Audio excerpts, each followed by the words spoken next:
Bueno, el autismo, vamos a hablar ahora del autismo con una autoridad, con el doctor Horacio Joffre Galibert, fundador y presidente de APADEA, la Asociación Argentina de Padres de Autistas. El autismo es este trastorno psicológico que se caracteriza por esa intensa concentración de una persona en su propio mundo interior y una progresiva pérdida de contacto con la realidad exterior. Se relaciona muchas veces con la esquizofrenia también. Todo eso le vamos a preguntar al doctor Joffre Galibert. ¿Cómo le va, doctor? Le habla Pollo Magda. ¿Cómo está usted? ¿Qué tal, Magda? Muchas gracias. Y bueno, me acuerdo de Enrique Alejandro Mancini cuando era mi tío. También hablábamos mucho de esto y que por ahí te conocíamos como periodista. Muchas gracias. Bueno, doctor, el autismo, realmente, bueno, yo he tenido oportunidad de conocer autistas, gente, y realmente es difícil la convivencia, ¿no? Y al mismo tiempo es una enfermedad es para toda la vida, ¿no? ¿Cómo es esto? Sí, bueno, muchas gracias por esta posibilidad. Yo tengo un hijo ya de 34 años con un autismo muy severo y con trastornos asociados. Sí. Esto realmente se ha hecho muy complicado, Uh-huh. pero para la gente que me está escuchando un poco es un término que define una serie de desórdenes en la persona, en el funcionamiento cerebral, sí, que afecta básicamente tres cuestiones que tenemos las personas para vivir en este mundo, para entender en este mundo, que es las interacciones sociales, la comunicación, el lenguaje, sí, el comportamiento que tenemos las personas. Claro. Algunos de estos tres elementos nucleares están afectados de manera directa, inmediata, sutil, como sea, y esa mezcla da la característica, no hay dos autistas iguales. Uh-huh. Se toma Bill Gates, por ejemplo, sería un autismo de altísimo funcionamiento, serían los genios del autismo, que hay muy pocos, ¿okay? Sí. Y por otra parte, si toma Mijos, el otro extremo, en el crisol, en el enorme arcoíris que tiene la patología, la descripción. Yo le hablo como papá y por tener información de la Asociación Argentina de Padres de Autistas, que es APADEA, y de la Federación Argentina de Autismo, y un poco para ir al grano, digamos, para la gente que me está escuchando. Sí. Sí, son personas que lo más problemáticos de las personas con autismo es entender el mundo. Entonces, por ejemplo, lo hablábamos con el doctor Alfonsín en su momento, porque justo había dicho autista, y bueno, entonces fuimos a verlos enojados, sí, los papás más jóvenes, y nos dio la posibilidad de hacer una ley, y bueno, y crear una comisión nacional, que él crea la Comisión Nacional de Discapacidad, justamente. Uh-huh. Y era que nosotros le explicábamos, miren, hay una teoría de la mente que trata de explicar cómo es la mente de nuestros hijos, cómo es la mente de una persona autista. Hablar de autismo es muy complicado, Matas, no se puede decir en dos palabras. Es algo muy enigmático y misterioso. Entonces, por ejemplo, son personas que no entienden la mentira. Qué difícil que es para una persona no entender la mentira para vivir en una comunidad. Entonces lo cargábamos un poco y decíamos, nunca podrán ser políticos, por ejemplo. Claro. En la teoría de la mente. Sí, y la mayor problemática está en la convivencia. Y si los casos vienen agravados, como fue el caso de mi hijo, con un autismo muy severo, con los componentes de agresión, autoagresión, automutilación. Sí. Usó cinco tipos de cascos, estuvo vestidos como astronauta mucho tiempo. Bueno, nos deterioró muchísimo y decía, ¿qué hace tu hijo? Y se pega al santo día, se autoagredía muchísimo. Claro, y no solamente él sufre, sino que sufre en todo el entorno, ¿no? Todo el entorno, y él por suerte tenía muchos hermanos, yo tengo... autista, tengo 7 hijos más, así que bueno, de alguna manera durante 1 año y medio estuvo en un estado de colapso, la habitación de Lugo, que directamente prepararla, bueno, con protectores, con casco, la cama forrada, y hacer una vigilia las 24 horas con los hermanos, con un equipo técnico que nos ayudaba. Y bueno, en ese momento, por eso nació APADEA, nació con este chico y con otros chicos que fuimos conociendo y otras familias que estábamos sufriendo. Y teníamos... Horacio Joffre Galibert, ¿cuándo se dieron cuenta ustedes? ¿En qué momento nació? Normalmente, mira qué buena, es una pregunta muy técnica. Yo le estoy hablando como papá, yo soy doctor en Derecho, no soy en Medicina, sí, no tengo, pero bueno, es tan poco también lo que sabe la ciencia que realmente... Creo que a veces los padres, tanto que leemos y tanto que consultamos, Pero cuando nos dimos cuenta, bueno, en el caso ya teníamos nosotros otros 2 chicos antes, inmediatamente Nacho tenía como algo que no se conectaba, era más enmirriado, ¿no? Era más como delicadito, sí. No se conectaba no podía succionar el pecho de su madre, no podía alimentarse. Ya de tan chiquitito. De tan chiquito, pero el cuadro, sin embargo, del libro no dice esto en la sintomatología, en la descripción del síndrome. La descripción del síndrome dice que va de 1 a 3 años y que no avisa, nadie sabe qué está pasando. Tenemos filmaciones, por ejemplo, de chiquitos que cumplieron un año de vida, unos ojos radiantes, unos chicos espectaculares. Sí. Evidentemente no hay medios efectivos para prevenir el autismo, ni tratamientos eficaces, ni cura. Claro. No hay, bueno, eso no es delicado lo que usted acaba de decir, porque a veces nos ha traído problemas con los padres, básicamente, y con un sector a veces de profesionales que dicen curar. La verdad que la ciencia dice, se nace y se muere autista. Sí. Porque un poco la descripción es que debiera aparecer alrededor de los 18 meses la sintomatología. Por eso digo, por ejemplo, las filmaciones que tenemos de chiquito Juan, por ejemplo, Juancito, cumplió el año y era espectacular, una criatura hermosa, con su cutis aterciopelado, su mirada destellante, etcétera. Bueno, y al poco tiempo dejó de decir papá, dejó de decir mamá. Es como una llama que se va apagando, y esto es dramático para los padres, hasta que se pronuncia completamente el síndrome, donde ya se está el enroque y ya se aíslan totalmente y desaparecen del mundo, ¿no? Como se te escapó de tus manos. Qué cosa, ¿no? Es una cosa. Ahora, si se diagnostica tempranamente, debe haber algunos programas eficaces enfocados en desarrollar habilidades de comunicación o de socialización. ¿De alguna manera sirven o no? Sí, totalmente, y es bueno que lo digamos. Es decir, en cuanto a la etiología, y que no se enojen en el mundo de la ciencia, en el mundo profesional, lo digo yo como padre y lo escucho en todos los consorcios internacionales.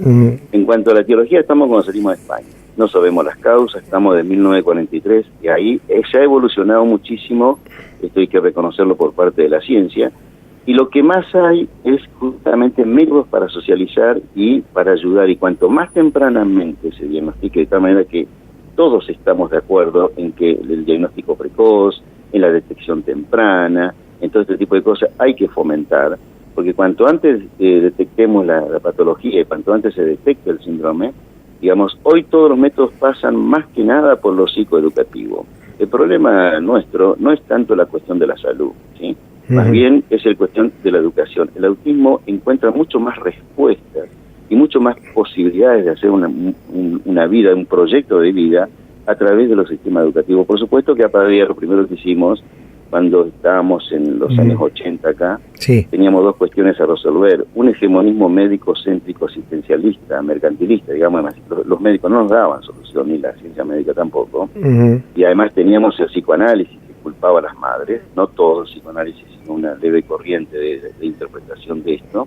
Hubo que traer las cosas que no existían en el país, entonces fuimos directamente, esto no lo hicieron ni los políticos, ni la ciencia, ni los profesionales, ni nadie, digamos. Simplemente fueron 2 mamás y nosotros que fuimos a Estados Unidos y compramos el primer franchise de modificación de conducta.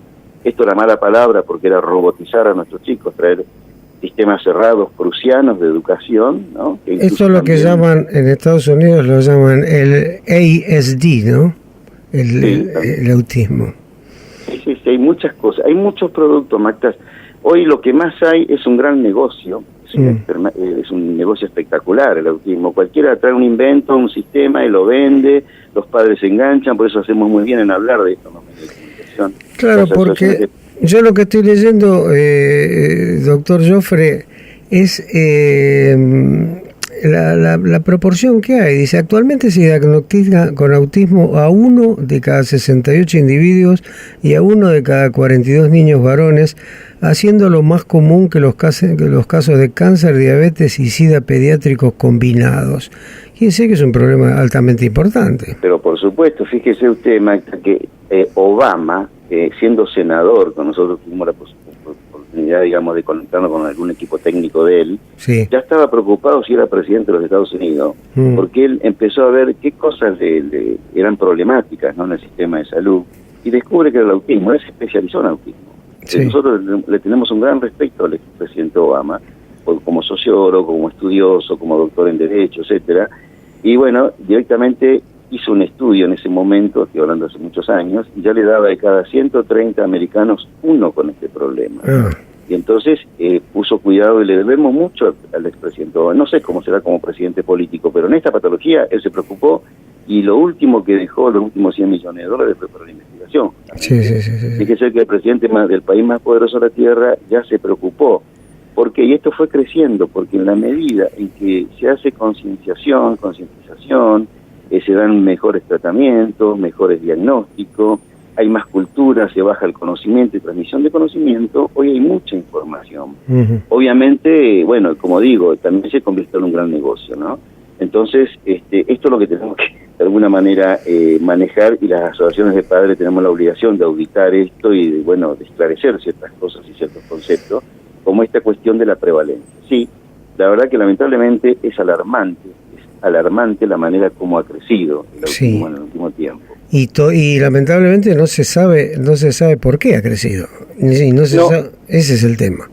No, hasta el momento no se sabe. Hay teorías, bueno, está bastante avanzada la investigación en el campo genético. Hay 2 o 3 genes que se fueron descubriendo, pero que todavía no dan la pauta necesaria, digamos, de investigación científica seria para decir es tal cosa. Hay otra corriente que aseveraba que es la propia autorización con la que se vive, hay otra corriente que es la alimentación, otra corriente, bueno, en fin, de otras cuestiones ambientales, etcétera, pero en realidad no sabemos con certeza, como también durante muchos años, sobre todo acá en Argentina, muy psicoanalizada, se creía que era un problema emocional de la madre, etcétera, y en realidad no, es una cuestión orgánica. Sí. Es una cuestión orgánica, no tiene nada que ver lo emocional acá. Sí, porque si usted busca la definición, lo ponen como un trastorno psiquiátrico, digamos, o sí, es el término autismo para poder definir toda esta cuestión de desórdenes neurológicos, neurobiológicos, la enorme diversidad neurobiológica que ellos tienen, ¿no? Entonces, no es tan sencillo definir esta cuestión. Lo que sí, la ciencia está unánime, hay acuerdo en que los problemas están centrados en tres campos del ser humano, que es para justamente lo que yo decía al inicio, que es para vivir en este mundo, que son las interacciones sociales. Usted y yo sabemos que estamos hablando en este momento, que tenemos un idioma, hay una interacción social, problemas de comunicación verbal y no verbal, y los patrones de comportamiento, intereses y actividades restringidas y repetitivas. Esto es lo esencial, ¿sí? Y su hijo, doctor, en forma particular, no habla. No, Nacho tiene un autismo muy severo. Él no habla en absoluto para nada, porque tiene otros trastornos asociados, como el retraso mental, madurativo también, además de los componentes de agresión, autoagresión y automutilación. Como digo, estuvo vestido muchísimo tiempo, con casco, con guantes. Sí, como para protegerlo a él, ¿no? Para protegerlo a él. Y hay un alto, por suerte no es el más alto porcentaje dentro del espectro, digamos, y dentro de la población autística, pero bueno, la mitad, por ejemplo, no hay cifras exactas, pero la mitad tendría lenguaje y la otra mitad no tiene lenguaje. Pero los que tienen lenguaje a su vez lo tienen de una manera muy especial, hay que entenderlo. Hay muchos que son genios, nadie entiende por qué una persona con autismo habla 2 o 3 idiomas, por ejemplo, pero después no sabe cómo ponerse el pantalón o no sabe hacer un trámite solo, ¿no? Sí. Cosas por el estilo. Es realmente lo más fascinante. Es una modificación del cerebro de alguna manera que permite una cosa y no permite otra. Es impresionante, ¿no? Y que todavía, bueno, hay tantas cosas dentro de nuestro cerebro que todavía no sabemos exactamente, áreas que no sabemos para qué sirven. E incluso hoy estaba leyendo un artículo sobre el apéndice, que todo el mundo piensa que es un órgano, una cosa que está de más en el organismo, y ahora se ha descubierto que es absolutamente necesario para la cosa inmunológica. Hicieron estudios en una universidad estadounidense tirando para atrás hasta 11 millones de años para ver cómo había sido la evolución del apéndice y para qué servía, y lograron esta conclusión, que el apéndice sirve para el aparato inmunológico, y antes se lo sacaban como bueno, me lo voy a sacar para no tener problemas, bueno, ese tipo de cosas. Yo le agradezco a mi hijo Ignacio, que gracias a Ignacio, siempre digo, conozco un poquito más al ser humano, ¿no? Porque tuve que estudiar tanto, consultar tanto, investigar tanto sobre cómo es el comportamiento humano, cómo somos las personas, sí. Por qué pensamos, cómo interpretamos el mundo, cómo actuamos, qué conductas tenemos las personas. Sí. Que realmente también la ciencia ahorita está opinando y la verdad que es increíble. El autismo es la disciplina quizás que más está aportando a la ciencia, por ejemplo, respecto al lenguaje, respecto a la comunicación. Claro. Nunca antes una disciplina aportó tanto para conocer el lenguaje, como dice Michael Ruther, que es un experto, bueno, es una celebridad en autismo. Sí. Él siempre ha dicho un poco, bueno, que gracias al autismo cada vez vamos conociendo algo un poquito más del lenguaje y la comunicación. Dice que para el autismo, él dice, es clave la comunicación en esta patología, y por lo tanto la comunicación es clave para la humanidad. Así que fíjese frente a qué problema estamos, ¿no? Claro. Sí, estaba leyendo aquí que en una nota que dicen que por lo menos 2 años antes de la etapa preescolar, una intervención temprana en el entorno educativo apropiado puede tener mejora significativa para muchos niños.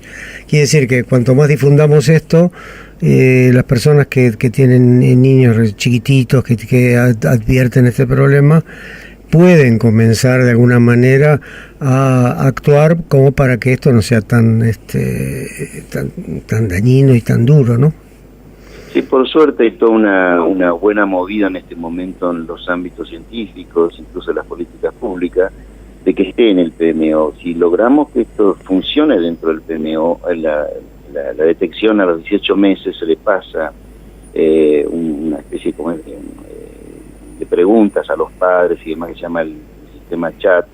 Y bueno, y de ahí de alguna manera se va sabiendo si el chico puede estar cerca de un problema de comprensión del autismo, si puede estar dentro del espectro, pero tampoco, digamos, eso no es del todo bueno si no se lo hace con seriedad, con una política, con idoneidad, con profesionales que lo sepan hacer, pues si no también la patología, no sé, todos seríamos autistas. Doctor Joffre Galibert, ¿y hubo alguna vez digamos, casos de regresión de autistas que de golpe pararon y volvieron a comportarse de manera en la comunicación de manera normal y eso, o es una vez que empieza no para?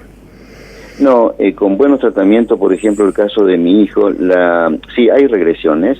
Lo que el autismo no es que se adquiere de grande, se nace y se muere autista. Esa es una pregunta siempre que han sido los congresos y los foros internacionales. Sí, pero se logran, por ejemplo, bajar la autoagresión, en el caso de mi hijo, con tratamientos muy rígidos, básicamente, de técnicas de modificación de conducta, se logran progresos maravillosos, con otras técnicas que existen para la educación, por ejemplo, para las personas con autismo generalmente, Marta, todos nacemos con una cierta capacidad de aprender.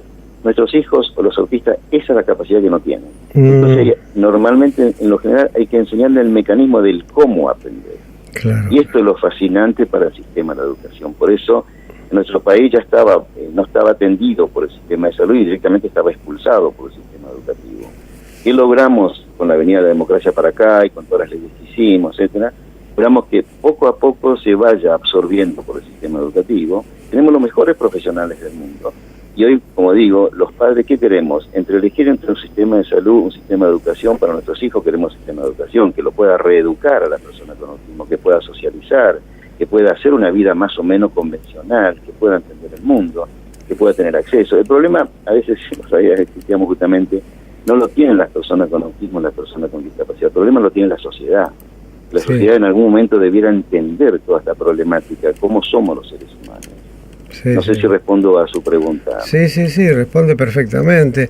Y aparte usted lo hace desde un lugar que es muy particular. Aparte de ser fundador y presidente de APADEA, la Asociación Argentina de Padres de Autistas, tiene un hijo autista con un grado de autismo muy elevado y con problemas aledaños muy importantes y muy difíciles de sobrellevar en una familia. Así que creo que es la persona indicada. Yo pienso que siendo doctor en abogacía, le ha costado probablemente entrar dentro de la ciencia, pero seguramente que el amor y el sacrificio que ustedes están haciendo lo ha hecho investigar, y como usted dice, es muy probable que sepa más que muchos médicos sobre el tema, ¿no? Es la vida diaria, es el interés. Mire, si usted se encuentra, siempre yo digo en mis conferencias a los profesionales, cuando le hablo a los médicos, a los psicólogos, a los psicopedagogos, digo, permítanse escuchar a los padres de autistas, porque no hay peor cosa que un padre de autista la información que tiene. Claro. Por ahí somos un poquito distintos al resto de las patologías de las discapacidades, en que los padres de autistas, como estamos rodeados de un misterio, y de tantos enigmas, lo nuestro se parece mucho a la filosofía, Magda. Sí. Y que la filosofía, ¿qué es lo importante en la filosofía? La pregunta. Y a veces, la pregunta, bueno, acá continuamente son preguntas, ¿sí?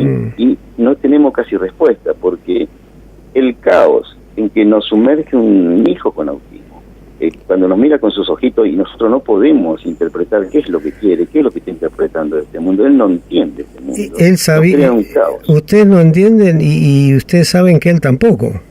Exacto, entonces fíjese ese caos que va, el caos que viene, y como si esto fuese poco, usted mira para la ciencia y dice, voy a buscar en la ciencia si me da respuesta a este tremendo caos que tengo. Tampoco lo tiene. Entonces, o tiene muy poco, porque sí hay muchos, muy buenos profesionales, tenemos muchos buenos métodos, muchos buenos tratamientos, hay muchos franchises, se está incorporando muchísimo, pero ojo, atenti, también hay que decir, tengan cuidado los papás, no compren cualquier cosa y no paguen cualquier cosa. Claro. Hay que consultar, hoy hay mucha información, hay métodos muy buenos, y cuanto antes empecemos con nuestros hijos, mucho mejor el futuro que van a tener.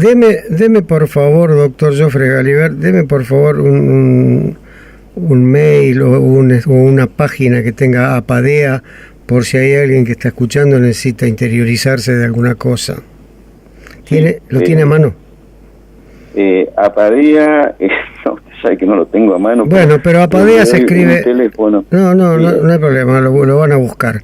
Apadea es como suena, Apadea, Asociación Argentina de Padres de Autistas. Le agradezco... Acá encontré algo, www.apadea.org.ar. Apadea.org.ar. Le agradezco, Horacio Jofre Galibert, esta conversación que, aclaramos muchas cosas, pero siempre transitando por el dolor, ¿no? Porque lamentablemente es así.